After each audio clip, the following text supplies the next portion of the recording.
Actress Tanya Roberts appeared at the Hollywood Show in Burbank, California on July 19th. Chris Mann from Retroality TV was fortunate enough to sit down and chat with her for a few minutes. So nice to meet you. Nice to meet you. Thank you. I am amazed that you are an icon on Charlie's Angels and also as Sheena and also a Bond girl. Do you find that your following at these shows is kind of split among those three? Yeah, for sure. Well, you know, people who are Charlie's Angels fans, they have to have every Angel signature, and the same way with the Bond people. So you get fanatics so you always have that following. So You got to be ready. Well, is this the first time you've met Shelley Hatt? yes. What was that like for you? Because in the world of Angels, there are very few combinations where the Angels haven't met, and I believe you. Well, I'll tell you, I never met Farrah. I did golf tournaments. She did a couple of tournaments, but we never actually met. Oh. We never met. So, Wow. yeah. Ships passing in the night. Exactly, and I met Kate Jackson once. But yeah, it's amazing.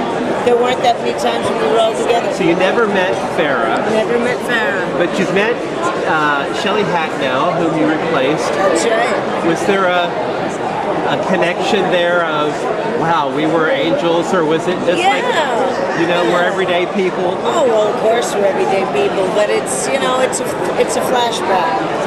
Because only 6 of you have that That's right. experience. And it was such a outrageous, well, I was only there the last year, but it was a world, I mean, it was really loved around the world, and it was the first time, one of the first times, except police woman, that women were really in charge and were the detectives, and so it was great for women. It Little empowered. girls growing up knew that they could be cops and knew that they could get tough, and no karate. I mean, you know, that was cool. Take care of themselves. Exactly. That was good. I'm going to tell you, a good friend of mine was here yesterday. His name's Jack Condon. He wrote Charlie's Angels Casebook, and he is in the Guinness Book of World Records. Yes, he told me. And he's got this Charlie's Angels band that was used in the 70s. He's a cool guy. But I've been in touch with him for years, and his collection is amazing. Yeah. Does it stun you that there is that level of... Totally. I can't believe it. But there's this love for this series. It was well, you know, it had fashion, good-looking women, you know, I mean, it had it all. A little suspense, you know. Right. The fact that it was a cop show, and it just came along at a time when there was nothing like it, so. And it will always stand in it's history. true. I'm sure you were aware of Farrah's struggles in her last 2 or 3 years. Yeah. What were your thoughts about how she handled that challenge? She handled it like a trooper. I don't know that I would have gone public, but she certainly handled it with grace and dignity and tremendous courage. So I gotta say, I take my hat off to her. That was outrageous. And you have been in that 70s show.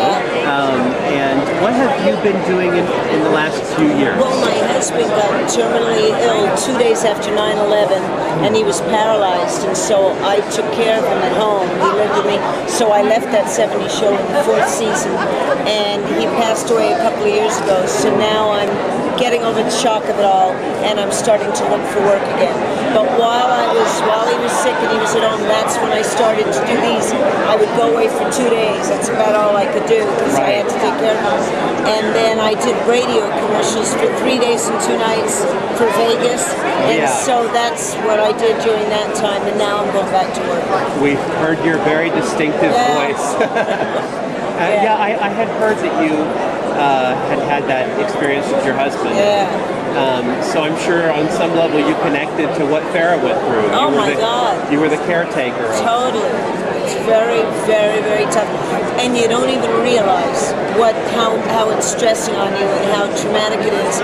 I mean, I really didn't realize until a couple of months ago that maybe that's why I hadn't even thought of going back to work, because I was still getting over the trauma.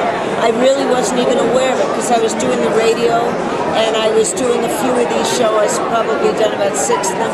and I didn't realize.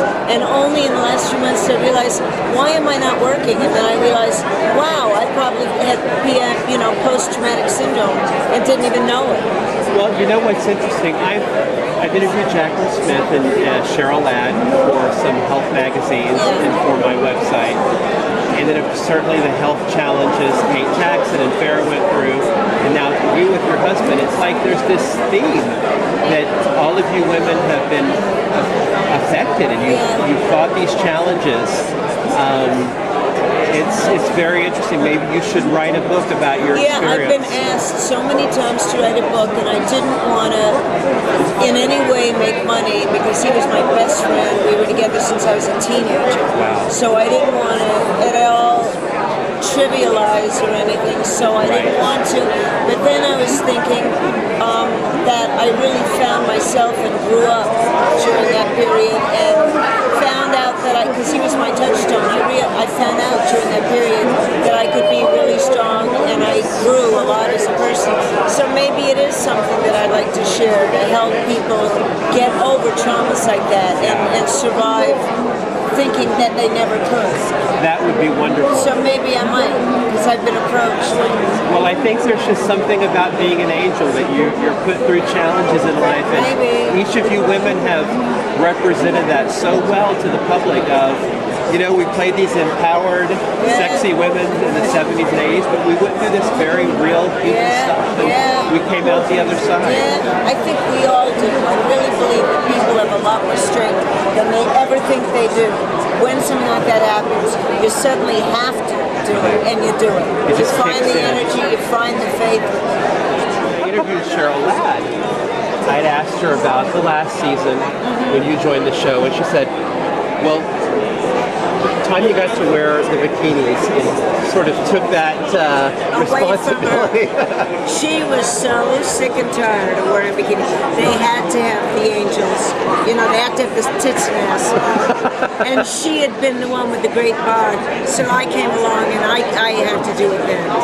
And I must say, you brought an energy to that show. I really feel, and I know a lot of people feel this, you brought some life back into that show, and I think it could have gone a few more seasons. If it wasn't for the fact that Jacqueline absolutely wanted off that show, Aaron wanted to go, and Aisha wanted to go, and Cheryl wanted to go. But Jacqueline had it, and so 5 years she was done. Yeah, she was done. But it was a great, good season that you did. So I wanted to share that. Thank you. Well, thank you so much for your time. I greatly appreciate it. Nice to meet you. So nice to meet you too. For more celebrity news and interviews, go to www.retroality.tv.